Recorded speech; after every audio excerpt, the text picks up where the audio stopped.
Well, hello everybody, Mr. O here, and today we are painting galaxies, plural, because I'm going to show you two different papers and getting started in two different ways, but have the same results. This will probably take me a couple days to do, so there'll be cutaways, or at least a couple hours. I am going to use a hair dryer, which I'm going to tell you right now. I'll start with low. That way, if you have excess of water, you're just not shooting water all the way across. I am using my koi paint set, so you'll see that I'm not going to be rushing to dig out anything. If you're interested in koi, I do highly recommend them, but they are kind of expensive. I would say approximately $35 a set. And I have my watercolor brushes, and you can see that this one's stained but still soft. Now this one is the one that troubles me. I lent it out and somebody got acrylic paint at the very bottom, and these were the ones I was using for watercolor. So be careful when you lend them out. Make sure the people who borrow them know exactly what kind of brushes they're asking for, and if they change their mind, to come and get new brushes. The other thing I'm going to be using is masking tape. Now you can see that this one got a little damage, but that's okay. It's painter's tape. Not all of you have painter's tape at home when you tape down your paper. We're going to stretch our paper for this project, and I pulled a piece, and we got a see-through table, and I hope you can see this. What I'm doing is, if you have regular masking tape, put it on your pants or your jeans especially, and you'll pick up a lot of fibers. It's great for picking up hair and stuff, but it weakens the stickiness of the tape. So if you don't have painter's tape, I would recommend that you use that, and then just put it on your pants a little bit. I will also talk about pulling it off, what's the best way of how to pull it off, and what I do. I guess it's time to get our paper ready. Like I said, I'm going to do it in two different ways, so please be patient. Okay, so the first paper I'm going to do, and by the way, this is plexiglass on top of my glass drafting table, and it's not blue and scratched up. That's the other side. I never took off the film so it wouldn't get all scratched up. So I just used the one side of it for watercolor. And one way to do watercolor is to dip it in a tub. I'm dipping it right now, and I'm letting it drip. I'm just getting all the big drips out of it. And then I'm going to lay it right on the plexiglass, making sure there's no excess. I got everything rolling. I'm going to move the camera a little bit so you can see the whole, because paper there. I'm going to tape it down.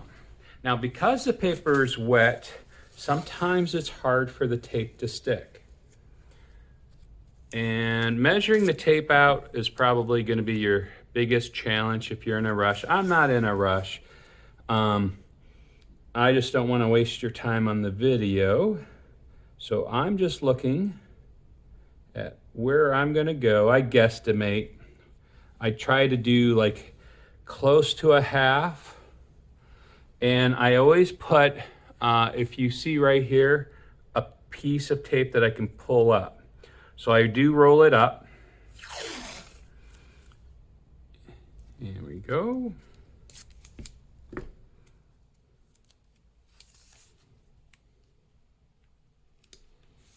And I'm going to do this much faster now. Oops.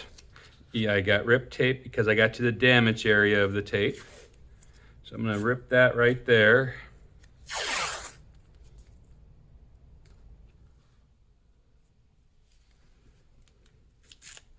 And notice I don't do the sides or the tops first. I do one side, one top. I didn't get this as well. I'll show you how to handle that in a second. The nice thing when I rush is I do make mistakes, and you can see how I handle it. Now, I could do that in one or two ways. I could take this tape off and lay it back down, which is what I would normally do. But I want to show you what happens when you got like a little too sticky of masking tape, because sometimes we don't have a choice. We use what we have, and what I'm going to do is I'm just going to grab another piece of masking tape and just kind of go over. And you can see that I have a little chewed out piece right there. Now, I could choose to fill that in or just leave it alone. And I'm going to fill that in. I'm just going to take another piece, put it right on top there, press down. It may leak in there, don't care, because I'm making a galaxy. And this will allow my galaxy to look a little different. And so I got my water, and I'm gonna go with my big brush first. And I'm gonna do my lightest colors. And now, what's really nice and what you need to understand is you can figure out what colors you want. You do not have to use the exact same colors that I am. And you can see that I'm wetting my paper, or I'm wetting my brush, and sometimes I'm not wetting my brush to get the color, because it's allowing me to get different degrees of color. And if you've done watercolor before, you know when it dries, it becomes a little lighter.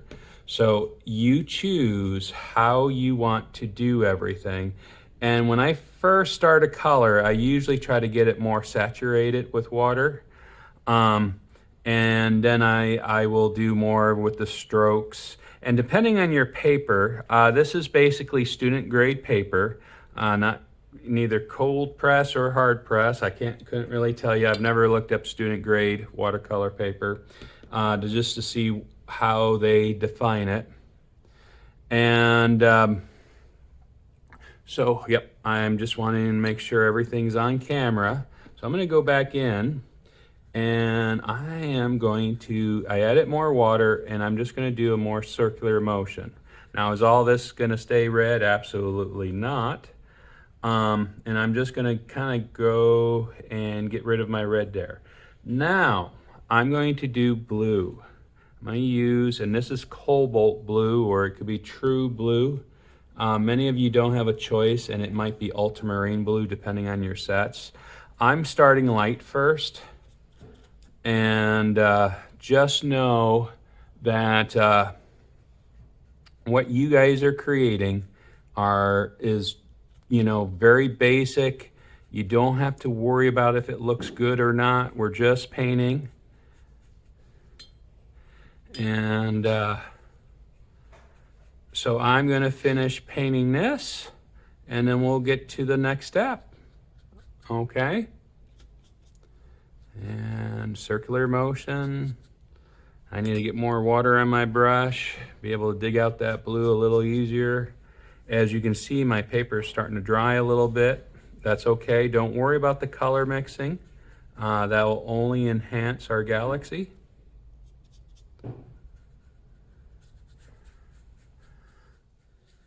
And well, hello, it's a hard transition here.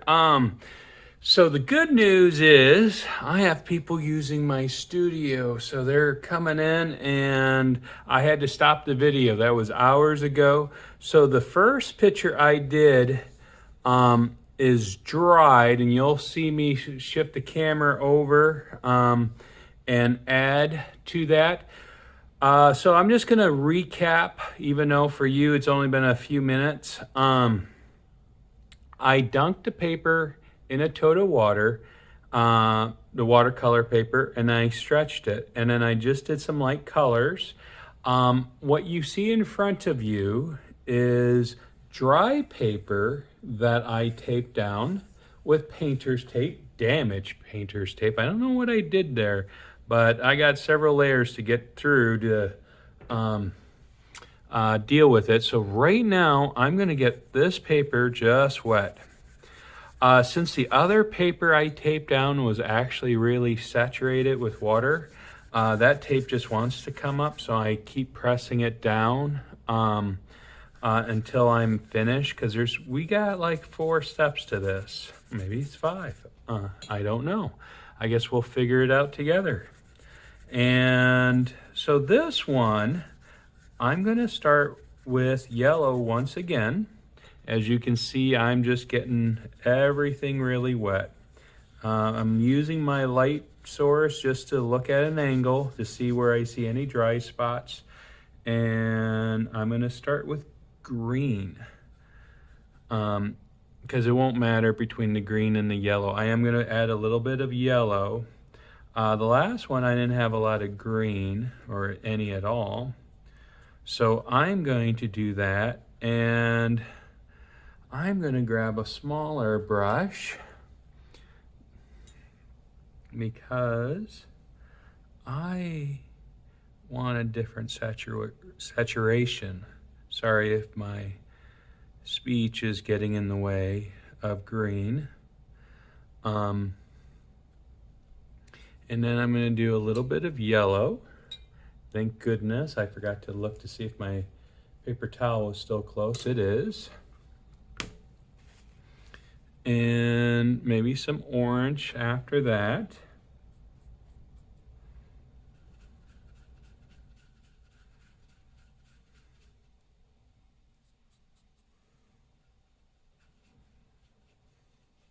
And remember, things dry a lot lighter if you can see the edge of the other one. Now, why is there 2 different ways of stretching? Well, I think you're going to see a little bit of a difference between the 2. And when you do wet on dry paper and you soak the paper, it's going to still have a wave. Where stretching the watercolor paper, by dipping and taping it down, actually stretches. You will find that my paper might, not to the eye, but probably to the measurement, it's going to be a little longer and whiter than it was when I got started. And so I'm going to add some purple. I just got to make sure I'm grabbing the purple.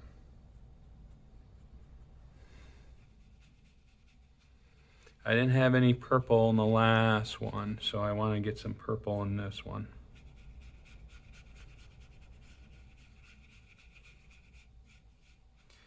And get some darker spots.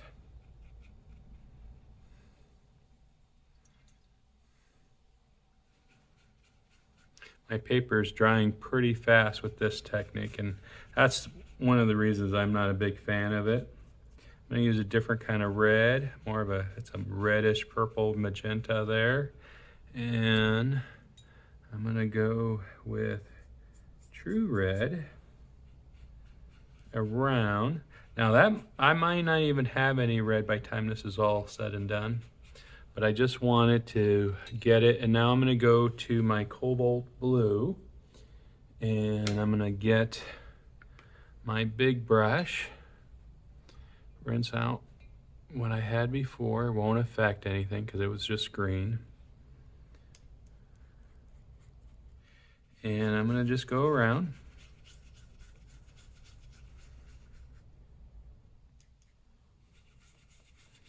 And as you do this, a couple things to think in mind. Don't worry about this layer being very light. As I go and build the layers up, I'm going to go with a Prussia blue. If I had indigo blue, which I'm sure I do in a tube, I'm just using the koi set and whatever colors are available. One of the things that irritates me with some of the YouTube videos, and it could be irritating you with this one, is you don't have access to a koi. You just have a basic 8 set. The blue you have, just use less water when you want to make it darker, and that you'll see what I'm about to do. Don't worry if you don't have access to as much. I think that'll work. I don't want to get that too mixed and blended there. And I'm gonna stop there on this part, and then what I'm going to do is I'm going to do another transition. I'm going to demonstrate on this one to get darker, and on this I'm gonna use an air dryer and I'm gonna get darker there, but you don't need to. You've seen me use an air dryer before, I think you have anyway. You just put it on low, and like I said, don't and just do a couple waves. And the key is don't be fooled by the paper, meaning it could give the illusion it's dried and it's not really dried. I don't know if you can see it in the photo, but this is waving, even though it's taped down, where this is still flat over here. And it's, like I said, it's hard to move. I'm gonna adjust everything so I can move the camera. So I'll be back in a moment.